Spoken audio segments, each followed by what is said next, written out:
আসসালামু আলাইকুম। আজকে নিচে দেখতে পাচ্ছেন আমরা আছি আমাদের সবচাইতে অতি পরিচিত বাংলাদেশের ম্যানগ্রোভ বন সুন্দরবনের উপকূলবর্তী এলাকায়। এই উপকূলবর্তী এলাকা থেকে আমরা কিছুক্ষণ পরেই চলে যাব সুন্দরবনের মধ্যে। সুন্দরবন সফরটা মনে করতে পারেন একরকম শখের মতন, আবার পিকনিকের মতো। আমরা সবাই এই সফরটি উপভোগ করতে গেছিলাম এবং সফরটি ছিল খুব মনোমুগ্ধকর পরিবেশ। এই দূরে দেখতে পাচ্ছেন একটা মন্দির, এটা জঙ্গলের মধ্যে অনেক জাগ্রত মন্দির। সবাই মানে যদি শিকার করে নিয়ে যায় কোনো মানুষকে, তাকে খুঁজে পাওয়ার জন্য এই মন্দিরে অনেকে মানত করে। আমরা জঙ্গলে অনেক গহীনে নিয়ে গেছিলাম, যাওয়ার পরে অনেক দূর থেকে আমাদের সাথে বাঘের দেখা পড়ে। এটা হচ্ছে আমরা অনেক দূর থেকে ভিডিওটা করা। তারপরই এইটা দেখার পরে আমরা ওদিকে আর যাই নাই, চলে আসছিলাম। আসলে একটা ভীতগ্রস্ত পরিবেশ এটা। যদি আপনি কৈখালী যেটা বলে আপনার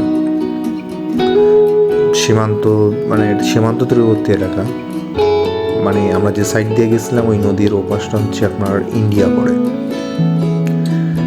এবং এই দৃশ্যটি দেখতে ভালোই লাগছিল, আবার ভয়ও ছিল, কিন্তু তারপরেও আমরা আর ওখানে লেট করি নাই, দেখার পরপরই চলে আসছিলাম।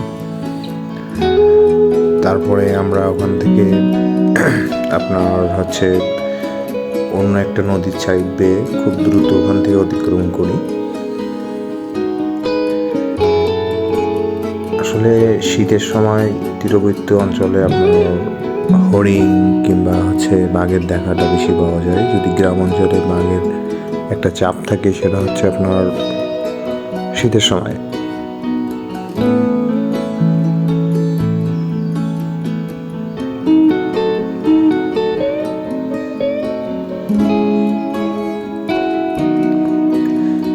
বাঘটি এখান থেকে চলে যাওয়ার পরে আমরা লঞ্চ ঘুরিয়ে নিয়েছিলাম।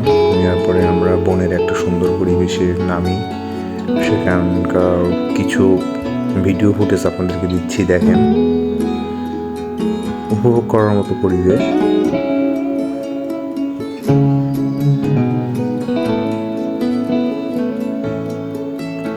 আসলে সুন্দরবন সত্যি সুন্দর বলেই তার নাম রাখা হয়েছে সুন্দরবন।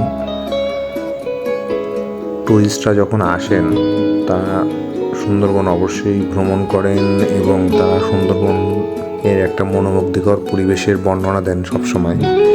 পরিবেশটা সুন্দর বলেই তারা সুন্দরের বর্ণনা দিয়ে থাকেন। আর বিশেষ করে এই শীতের সময় সুন্দরবনের পরিবেশটা দেখতে সুন্দর, একটু ভয়ও থাকে। আমরা একটা বনে যখন নৌকা নোঙ্গর করি, সেখানে কিছু হরিণের পায়ের ছাপ দেখতে পাই।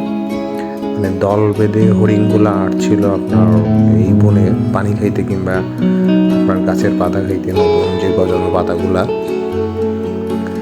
আমি আপনাদেরকে দেখাচ্ছি হরিণের পায়ের ছাপ। বেশ একটা দুইটা না, অনেকটা হরিণের পায়ের ছাপ। এটা হচ্ছে বনের একটা সাইড, উল্লেখ করা যাবে না। এটা অনেক ভেতরে বনের।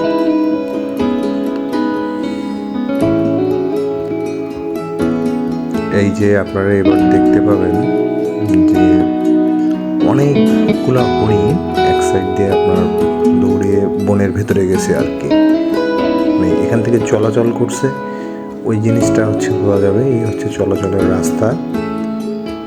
এবং ওই যে আমি যদি স্পষ্ট করে মাটির গায়ে ক্যামেরাগুলো না ধরি, আপনি বুঝতে পারবেন না। আমি ধরে আপনাকে দেখাচ্ছি একদম স্পষ্টভাবে যে কত দূরে রাস্তা আছে, দেখেন। এবং এই সাইড দিয়ে যাওয়াটাও খুব বিপজ্জনক। তারপরে আমরা যতদূর পারি আপনাদেরকে দেখানোর জন্য এখানে নৌকাটা নোঙ্গর করছিলাম। হরিণগুলা গেছে আপনার এই সাইড দিয়া। এখানে কাঁকড়াও আছে গর্তের মধ্যে। তারপরে এই যে আপনারা দেখতে পাচ্ছেন একদম সম্পূর্ণ হরিণের পায়ের ছাপ। হরিণ এই সাইড দিয়ে চলাচল করছে অনেকগুলা। মানে শীতের সময় হরিণ একটু লোকালয়ে আসে এই আর কি।